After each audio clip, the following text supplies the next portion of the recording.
बीचमा समाजवादी मोर्चाको सचिवालयको पटक पटक बैठक बसेको थियो र सचिवालयले केही धारणाहरू पनि बनाएको थियो र यसबीचमा विभिन्न पार्टीहरूको आफ्नो सत्ताको कारणले गर्दाखेरि सकेन। त्यो सत्तामा बस्दा या विपक्षमा बस्दाखेरि कुरा होइन, पार्टीको आन्तरिक कार्यव्यस्तताको कारणले गर्दाखेरि सकेन। यो कमीलाई सबैले महसुस गर्नुभएको छ। आगामी दिनमा त्यस्ता कमीहरू नदोहोरिउन् भन्ने प्रतिबद्धता पनि जाहेर भएको छ। 8औं बैठकदेखि 9औं बैठकको बीचको पिरियडको गम्भीर समीक्षा समाजवादी मोर्चाले गरेको छ। यो बीचमा सुरुमा समाजवादी मोर्चाको गठन, त्यसपछि यसले कार्यक्रम लन्चिङ गरेर देशैभरि कार्यक्रम सम्पन्न गरिसकेपछि एउटा ठुलो हुम क्रिएट भएको थियो र कम्युनिस्ट क्रान्तिकारीहरूमा, प्रगतिशील लोकतन्त्रवादीहरूमा, देशभक्तहरूमा एउटा ठुलो चाहिँ तपाईँको उत्साह पनि पैदा भएको थियो, आम जनतामा उत्साह पनि पैदा भएको थियो। त्यसको चाहिँ तपाईँको यो सशक्त रूपमा निरन्तरता पाओस् भन्ने थियो।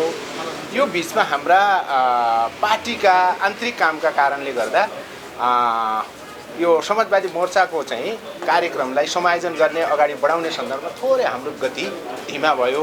त्यो धीमा हुनु हाम्रा केही चाहिँ तपाईँका आफ्ना सीमा रहे भनेर हामीले आज गम्भीर समीक्षा गरेका छौँ र आगामी दिनमा अब त्यसलाई चाहिँ रिपिटेसन हुन नदिने हाम्रो प्रतिबद्धता पनि छ। एउटा त्यो भयो। दोस्रो हामीले के गरेका छौँ भन्दाखेरि आगामी माघ 16 गते काठमाडौँमा आगामी माघ 16 गते काठमाडौँमा एउटा भव्य चाहिँ समाजवादी मोर्चाको तर्फबाट कार्यक्रम गरौँ भन्ने त्यो डिसिजन गरेका छौँ हामीले। अब त्यो कार्यक्रम सम्पन्न भयो भनेपछि जति क्वेसन छन् त्यसको चाहिँ तपाईँको यसले उत्तर दिन्छ र यसले अझै फेरि सकारात्मक चाहिँ तपाईँको सन्देश प्रवाह गर्छ।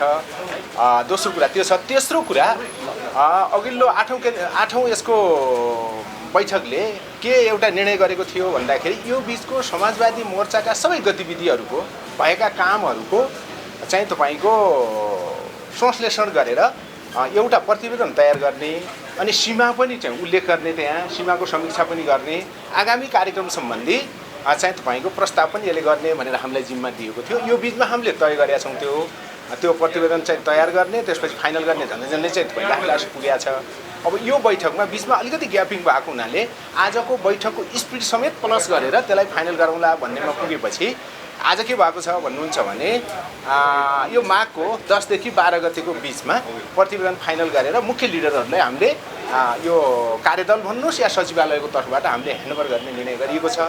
3टा निर्णय महत्त्वपूर्ण गरिएको छ र चाहिँ अब यो बाहिर गयो भनेपछि यसको राम्रै सन्देश प्रवाह हुन्छ भन्नेमा नै छौँ हामी।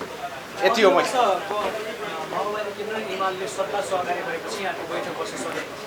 होइन यो यस्तो हो, यसमा के भनौँ भन्दा पार्टीगत चाहिँ तपाईँको चापहरू भइहाले, व्यस्तता भइहाले, त्यसैमा चाहिँ तपाईँको माओवादी केन्द्रले, त्यसमा पनि माओवादी केन्द्रका अध्यक्षले गभर्मेन्टको नेतृत्व गरिराखेका हुनुले नि त्यसले पनि अलिकति असर त पर्ने भइहाल्यो।